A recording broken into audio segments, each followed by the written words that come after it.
Cyber সুরক্ষা অধ্যাদেশ 2025-এর মাধ্যমে প্রয়োজনীয় পরিবর্তন হয়নি বলে মন্তব্য করেছেন বিএনপির স্থায়ী কমিটির সদস্য নজরুল ইসলাম খান। আর সুষ্ঠু নির্বাচন হতে বড় সংস্কার এমনটাই মনে করেন নাগরিক ঐক্যের সভাপতি মাহমুদুর রহমান মান্না। শনিবার সাইবার সুরক্ষা অধ্যাদেশ 2025-এর সেমিনারে এসব কথা বলেন বক্তারা। বিস্তারিত সুমন মাহমুদের প্রতিবেদনে।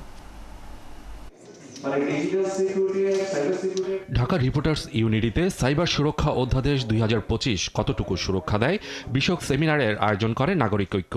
বিভিন্ন রাজনৈতিক দলের প্রতিনিধিরা অংশ নেন। বিএনপির স্থায়ী কমিটির সদস্য নজরুল ইসলাম খান জানান, যতটুকু এবং যা যা পরিবর্তন করার কথা ছিল তা সাইবার সুরক্ষা অধ্যাদেশের মধ্য দিয়ে পূরণ হয়নি। যারা আইন প্রয়োগের দায়িত্বে, তারা যদি আইন প্রয়োগে কোনো ভুল করে, ইচ্ছাকৃত ভুল, এবং তারা যদি অন্যায়ভাবে আইনের ব্যত্যয় ঘটিয়ে জনগণের উপর নিপীড়ন চালায়, তারা যদি তাদের দায়িত্ব পালনে অবহেলা করে কিংবা অপরাধমূলক কোনো কাজে যুক্ত হয়, তাহলে তাদের জন্য শাস্তি হয়, সেই বিধানও যেন প্রত্যেক আইনে থাকে, এরকম একটা দাবিও আমাদের থাকা দরকার। দেশের নতুন নতুন যে সমস্যা তৈরি হচ্ছে তার কোনোটাই মোকাবেলা করতে পারছে না সরকার। এক বছরেও করতে পারেনি কোনো সংস্কার। নাগরিক ঐক্যের সভাপতি মাহমুদুর রহমান মান্না বলেন, 10 মাসে পুলিশেরও কোনো সংস্কার তারা করতে পারেনি।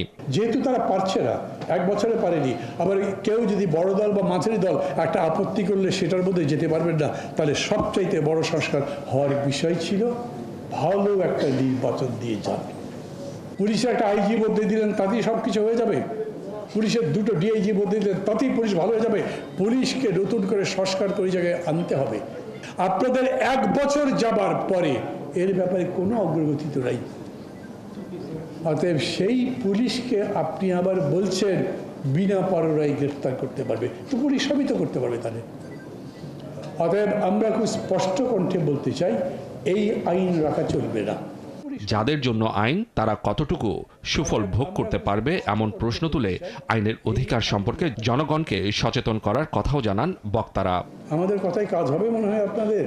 সুমন মাহমুদ, 71, ঢাকা।